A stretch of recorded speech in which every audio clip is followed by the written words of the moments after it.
때문에 일어서고 하나님 때문에 모든 것을 이기는 삶을 살아가는 우리 성도들 되시기를 바랍니다.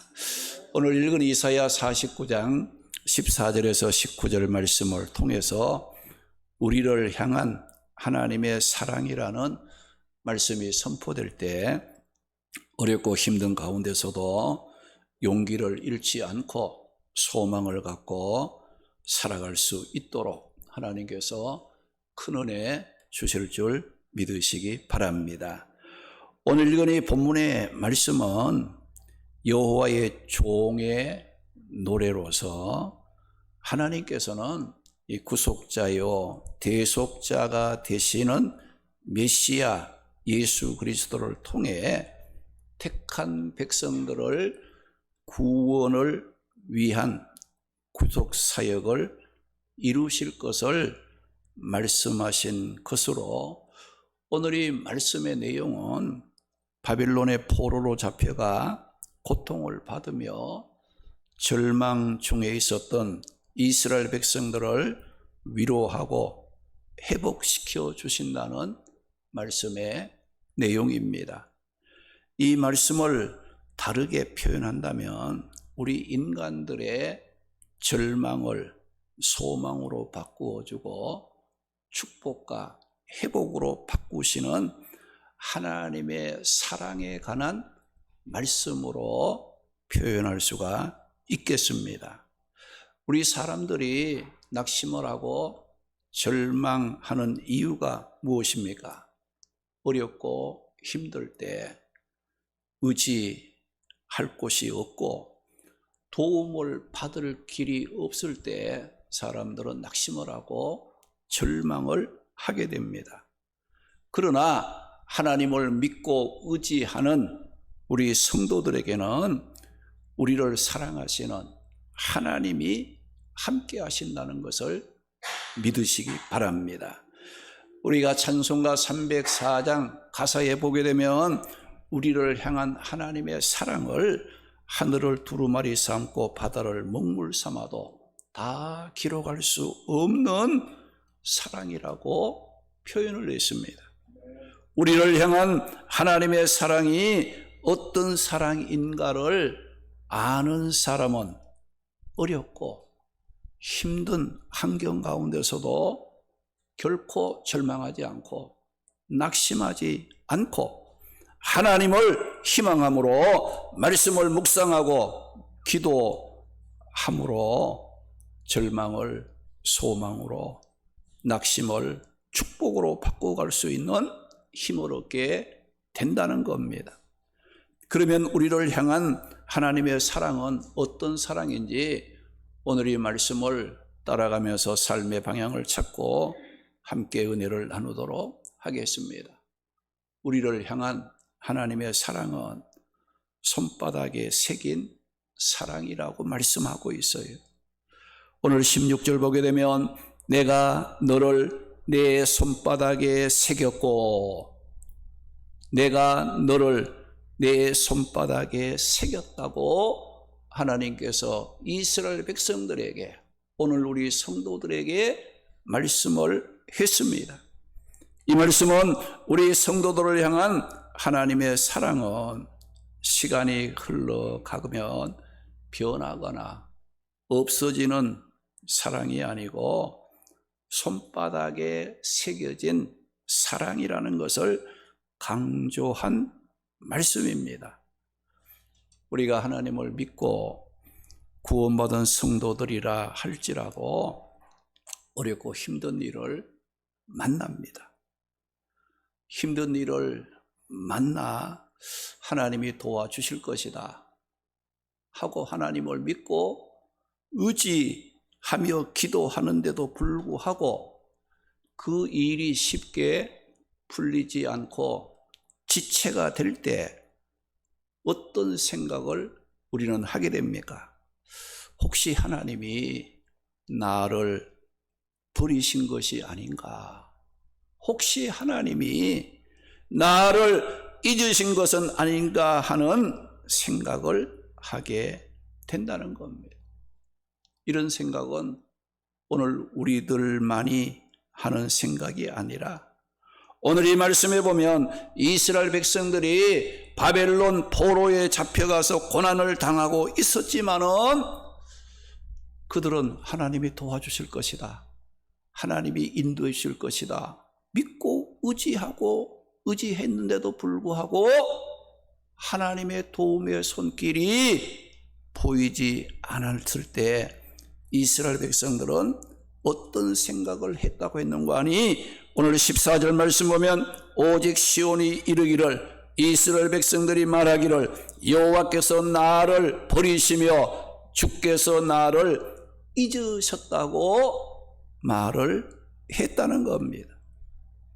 이스라엘 백성들 포로라는 고난 속에 있었으나 하나님의 도움이 나타나지 않음을 보고 하나님께서는 우리를 버렸다, 하나님께서 우리를 기억하지 못하고 잊으셨다라고 생각을 하고 낙심을 하고 절망 가운데 빠졌다는 겁니다.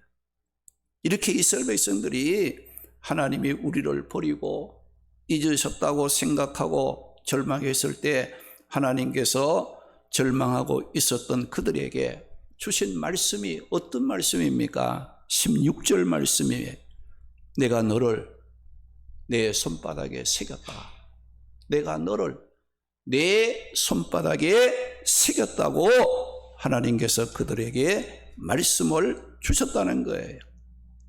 고통 중에 있었던 이스라엘 백성들은 하나님이 자신들을 버리고 잊음으로 우리는 이제 하나님으로부터 버림을 받았다는 생각을 하며 절망했을 때 하나님께서는 그들에게 나는 너희를 절대로 버리지 않았고 나는 너희를 절대로 잊어버린 것이 아니라 내가 너희를 내 손바닥에 새겼다라고 말씀을 하셨다는 겁니다. 그러면 하나님께서 이스라엘 백성들을 내 손바닥에 새겼다는 말씀을 했는데 이 손바닥에 새겼다는 말은 무슨 뜻인가? 하나님께서 이스라엘 백성들을 어떤 일이 있어도 잊어버리지 않기 위해서 하나님께서는 이스라엘 백성들을 가장 잘 볼 수 있는 자신의 손바닥에 문신을 하듯이 새겨 두셨다는 뜻입니다. 여러분들 전에 보게 되면 중요하고 잊어버리면 안 될 일이 있으면 어디다 씁니까? 손바닥에다가 글씨를 써요. 그러면 어때요? 그걸 보고 잊어버리지 않고 기억하잖아요. 잊어버리면 또 손바닥 보는 거예요. 옛날에는 이 노예들에게 주인의 소유임을 표시하기 위해서 그 노예의 팔이나 또 다리에다가 하인을 찍기도 했고 또 동양 고대 순례자들은 순례 여행을 마쳤다는 기념으로 자신의 몸에 문신을 새기기도 했습니다. 그리고 요즘에 보게 되면 이 운동선수들 자기 신체 부위에 글씨나 또 그림으로 문신을 한 것을 우리가 쉽게 볼 수가 있습니다. 그런데 이 문신의 특징이 뭐냐? 이 문신을 새기려면 이 바늘이나 침으로 그림을 그리듯이 살갗을 찔러가지고 색깔을 이 살 속에다가 넣음으로 한번 문신을 해놓으면 결코 지워지거나 변하지 않는 그런 특징을 갖고 있는 것이 뭐냐? 이 문신의 특징입니다. 오늘 이 말씀에 보면 하나님께서 이스라엘 백성들을 내 손바닥에 문신하듯이 새겼다고 말씀했는데 손바닥에 새겼다는 것은 하나님께서는 이스라엘 백성들을 결코 버리거나 잊지 않기 위해서 하나님께서 가장 잘 볼 수 있는 손바닥에 지워지지도 않고 변색되지도 않는 문신처럼 새겼는데, 이것은 이스라엘 백성에 대한, 오늘 우리 구원받은 성도들을 향한 하나님의 변함이 없는 사랑을 말씀하는 내용입니다. 그래서 오늘 말씀에서 이사야는 하나님의 백성, 즉 성도들을 향한 하나님의 사랑을 하나님의 손바닥에 새긴 사랑이라고 표현을 한 것입니다. 그리고 하나님께서 절대로 너희를 버리거나 잊지 않는다는 것을 이제 무엇을 비유하여 더욱더 강하게 강조를 했습니까? 15절 말씀에 보면 여인이 어찌 그 젖먹는 자식을 잊겠으며 자기 태에서 난 아들을 긍휼히 여기지 않겠느냐. 그들은 혹시 잊을지라도 나는 너를 잊지 아니할 것이라고 말씀을 하셨습니다. 하나님의 백성인 성도들을 향한 하나님의 사랑을 인간이 할 수 있는 가장 강한 사랑 중에 모성애를 비유해서 하나님께서는 결코 성도들을 버리거나 잊지 않겠다는 것을 강조하여 말씀을 한 것입니다. 여기 말씀에 여인이 어찌 자기 태에서 난 그 젖먹는 자식을 잊어버리겠느냐라고 말씀하심으로써 자녀에 대한 어머니의 그 사랑은 어떤 경우에도 무슨 일로도 끊어지지 않는, 변할 수 없는 가장 강렬한 사랑을 말씀했는데, 하나님의 사랑은 그 사랑을 능가하는 완전한 사랑이라는 것을 우리에게 말씀한 거예요. 여러분, 부모는 자신은 못 먹어도 자식이 먹는 것을 보면 기쁘고, 자신은 못 입어도 자신이 입고 싶어, 입히고 싶어 하고, 또 자신이 아파하면 자신이 대신 아팠으면 좋겠다고 안타까운 눈물을 흘리고, 자식이 위급한 상황을 만나게 되면 그 자식을 보호하고 살리기 위해서는 자신의 몸을 던지고 희생하고자 하는 것이 자녀를 향한 어머니, 부모의 사랑이라는 것을 말씀하고 있어요. 오늘 이 말씀에 여인이 어찌 자기 태에서 난 자식은 어떤 경우 어떤 일로도 잊어버릴 수 없다는 사랑이라고 말씀하시면서 하나님께서 강조하신 말씀이 뭐예요?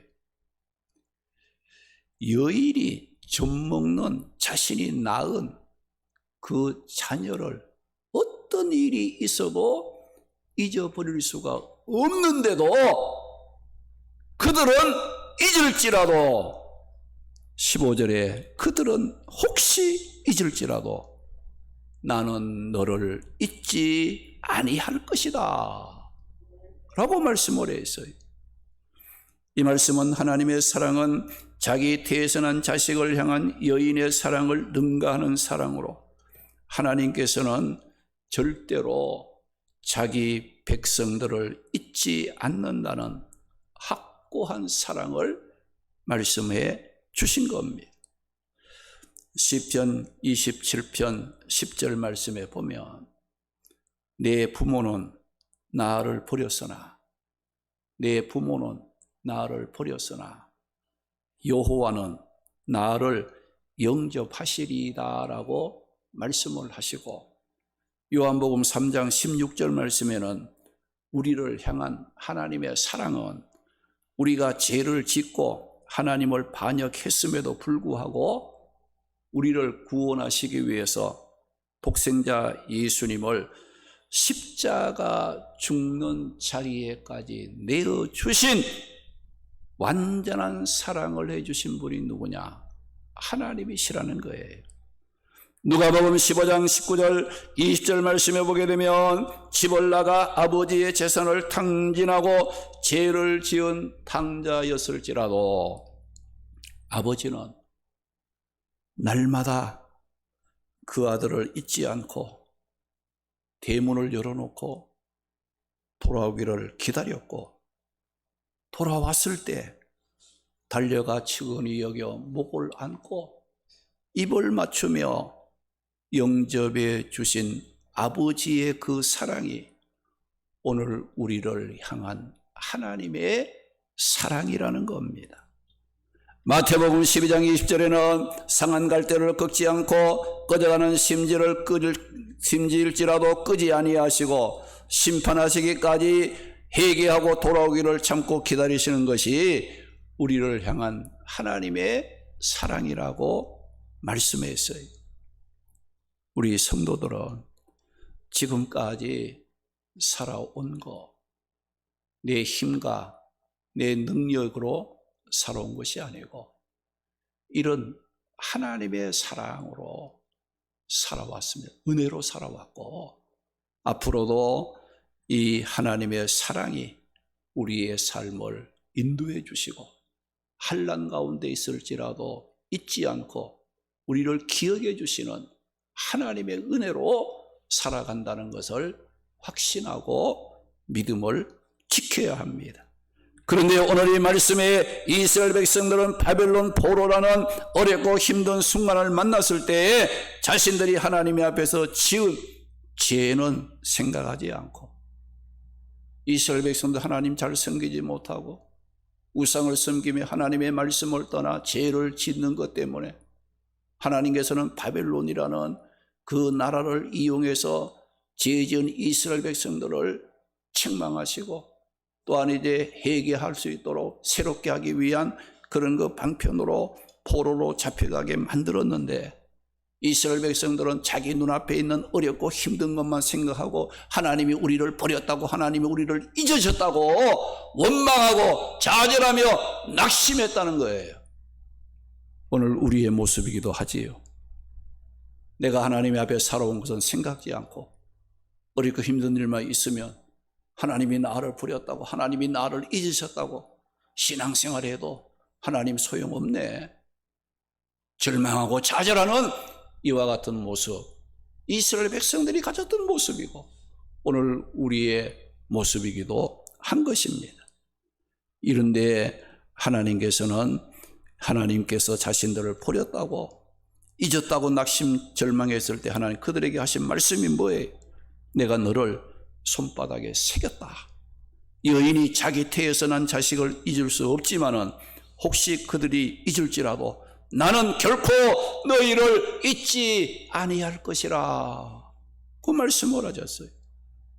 그리고 하나님께서는 지금은 너희가 바벨론 포로로 고통을 당하고 있지만은 구원자 메시아를 보내어 그들을 어떻게 해주신다고 약속의 말씀을 주셨습니까? 오늘 17절 말씀 보면 너희를 고통스럽게 하고 항피하게 만들었던 자들을 모두 떠나도록 만들겠다고 하셨고, 18절에는 너희가 포로에서 고국으로 귀환할 때 아름답게 장식한 신부처럼 영광스럽게 만들어 주신다고 했고, 19절 말씀 보면 대적자들에 의해서 폐허가 되어 적막한, 사람들이 살지 못하는 적막하고 황폐했던 그 이스라엘 땅을 하나님께서 회복시켜 번성하는 축복의 땅으로 만들어 주신다고 말씀을 하셨습니다. 그러므로 우리 성도들이 하나님을 믿고 살아가는 동안 어렵고 힘든 순간을 만날 때 어떤 믿음, 어떤 자세를 가져야 합니까? 욥기서 23장 10절에 보면 내가 가는 길을, 우리가 살아가는 삶에 어렵고 힘든 그런 가운데 있는 우리의 가는 길을 그가, 하나님이 아시나니 그가 나를 단련하신 후에는 내가 순금같이 되어 나오게 하신다는 믿음을 가져야 합니다.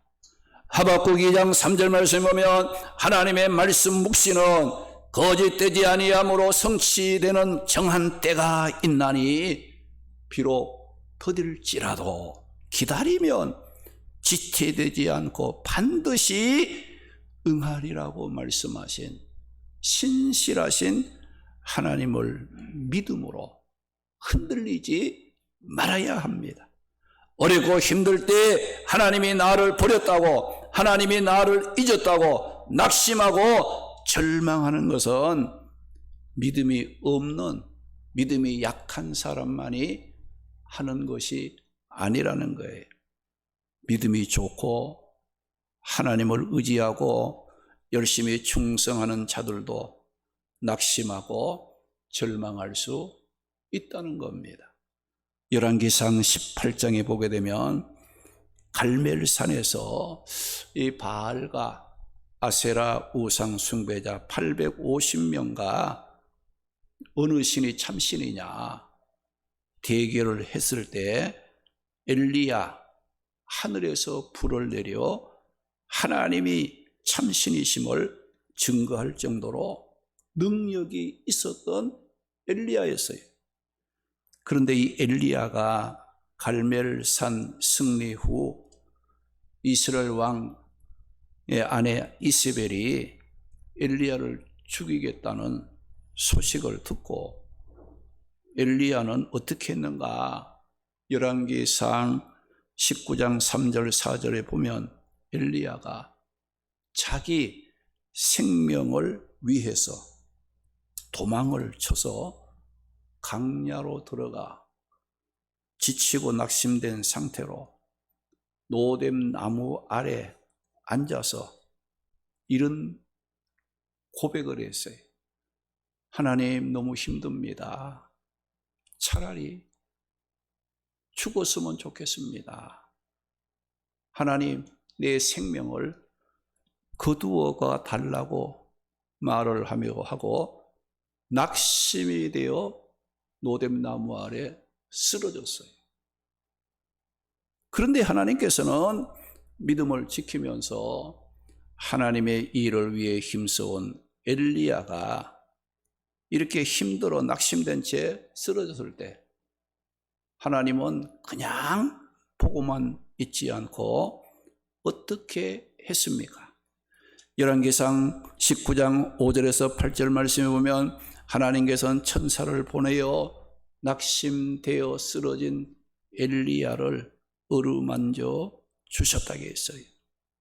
지치고 힘들어 쓰러진 엘리야가 힘을 얻도록 숯불에 구운 떡과 마실 물을 보내어 주시고 절망 중에 있었던 엘리야로 하여금 힘을 얻을 수 있도록 하심으로 40주 40야를 걸어서 하나님의 산 호렙에 이르게 하셔서 그 다음에 사명을 감당할 수 있도록 축복해 주시고 회복시켜 주신 분이 누구냐?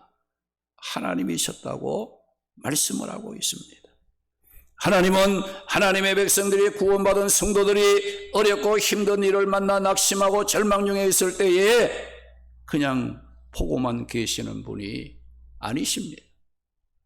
하나님은 변하지도 않고 지워지지도 않는 하나님의 손바닥에 나를 새기시고 사랑으로 우리 성도들을 인도하시고 지켜주시는 분이 하나님이십니다. 여인이 자기 태에서 난 자식을 혹시 잊을지라도 하나님은 결코 나는 너희를 잊지 아니할 것이라고 말씀을 하셨습니다. 여러분, 내 앞에 있는 환난을 보지 마세요. 내가 당하고 있는 고난과 고통을 보지 말고 나를 손바닥에 새기시고 사랑하시는 그 사랑하시는 하나님을 바라보는 자는 다시금 일어설 수 있는 힘을 얻게 되고 회복할 수 있는 축복의 길을 만들어 주신다는 겁니다. 환난 중에 있습니까? 하나님이 나를 버렸다고, 하나님을 믿는 나를 왜 이렇게 고통스럽게 하느냐고, 하나님이 나를 잊어버렸다고 생각하지 말고 하나님의 손바닥에 나를 새기고 사랑하시는 그 하나님을 기억하고 담대함을 가지시기 바랍니다. 마태복음 11장 28절에 수고하고 무거운 짐진 자들아 다 내게로 오라 내가 너희를 쉬게 하리라고 말씀을 하셨고, 시편 121편 1절에서 3절 보면 나의 도움이 어디서 올까? 나의 도움은 천지를 지으신 여호와에게서 온다고 하셨고, 하나님께서는 우리로 하여금 실족하지 않도록 졸지 않고 지켜주신다고 말씀을 했습니다. 그리고 시편 50편 15절에는 한란 날에 나를 부르라 내가 너를 건지리니 네가 나를 영화롭게 하리로다 그 말씀했어요. 우리 구원받은 성도들은 한란 당할 때, 힘들고 어려운 일을 만났을 때 구원받은 성도들이 해야 할 일을 해야지, 해야 할 일은 안 하고 원망하고 불평하고 낙심하면 소망이 없습니다. 한란 때에 손바닥에 새기시고 우리를 사랑하시는 하나님을 바라봐야 돼요. 하나님을 기억할 줄 아는 그런 삶이 되어야지, 자기가 지은 죄는 생각지 않고 자기가 살아온 삶은 돌아보지 않고 하나님이 왜 나를 이렇게 하냐고, 왜 나를 버리셨냐라고 그 책임과 원인을 하나님께 돌리고자 하는 부패되고 타락된 그 심성을 우리는 회개하고 하나님의 앞에 내 자신을 믿음으로 바로 세울 줄 아는 그런 삶을 살아야 한다는 겁니다. 우리 모두 우리를 향한 하나님의 생각은 재앙이 아니라 평안과 희망을 주는 것임을 기억하고, 낙심이 되고 절망이 들 때마다 우리를 손바닥에 새기시고 사랑하시는 그 하나님을 희망함으로 어떤 어려운 가운데서도 일어설 수 있는 성도들이 되시기를 주님의 이름으로 축원합니다. 할렐루야.